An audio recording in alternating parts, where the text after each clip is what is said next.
Little tip on sidewalks, when you're mounting posts and you're doing iron or chain link and you're doing a wall mount, not only is this type of anchor good, but this is to avoid people scraping their legs when they come by.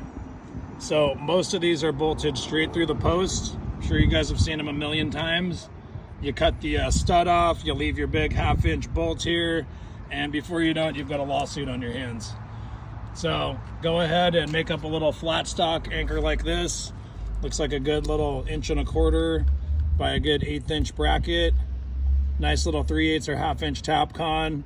Looks like a little 1/2 inch by 1 inch channel with a nice little weld right on the back of here.